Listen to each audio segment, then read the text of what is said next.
Man reāli bija tā, ka es gandrīz katru reizi dzīvoju ļoti bieži biju no algas līdz algai, un mēneša beigās tad, tā sajūta, ka tu saproti, ka tā kā kaut kam pietrūkst vai kaut kur tā nauda paliek, īsti nezini kur, bet jā, tā sajūta mēneša beigās parasti nebija tā foršākā. Man liekas, ka tā sajūta, ka tu it kā nespēji kontrolēt to savu naudu tā.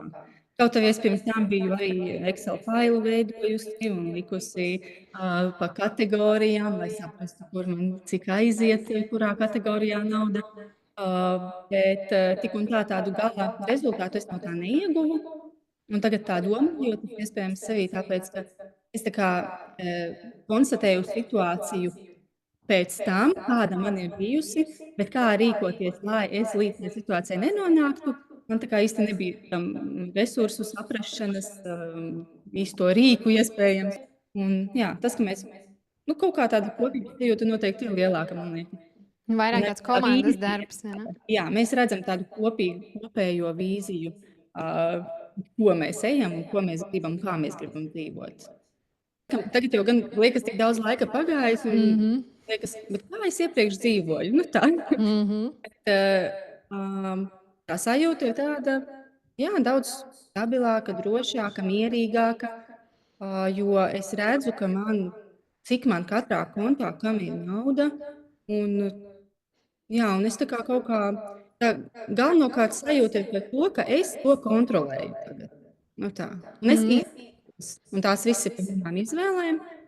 Jā, es kontrolēju savu naudu, beidzot. Mēs viennozīmīgi bija 3. pensiju līmenis. Mēs viņu vispār atvērām un esam sākuši maksāt. Un kopumā diezgan lielu summu tu iemaksājuši, salīdzinot ar to, ka vispār nekas nebija. Tas ir tādas lielākās pārmaiņas, ka mēs esam aktīvi sākuši kaut ko darīt, nevis domāt. Tā ir tāda varbūt stabilitāte, ko tu saproti, ar ko tu vari rēķināties. Un to visu mēnešu laikā tad apmēram izveidojas tāda sistēma, ka tu redzi, saproti arī citus apstākļus, kas var ietekmēt to ikdienu, kas var radīt dažkārt nevajadzīgu stresu. Tas, ka mums ir tagad tā sistēma, tie rīki, un mēs to viņu varam pielāgot atbilstoši tā, kā mums vajag. Tā kā mēs jūtam, jā, tas pats, ko Eriks teica. Tā ir tā sajūta, ka tu kontrolē to savu naudu atkal. Ir tie vajadzīgie rīki. Jā, un droši vien, ka tā galvenā, kas vēl galvenā doma par tām vērtībām, man liekas, ir. Jā, mēs beidzot tikām pie skaidrības, ko darīt. Jā. Forši. Tāds Super. apskaidrības ceļš. Noderētu noteikti visiem, bet ieteiktu tiem, kuri grib kaut ko mainīt, kuri nejūtās droši savā finansiālajā situācijā ikdienā. Jā. Bet noderētu ikvienam, protams, liekas.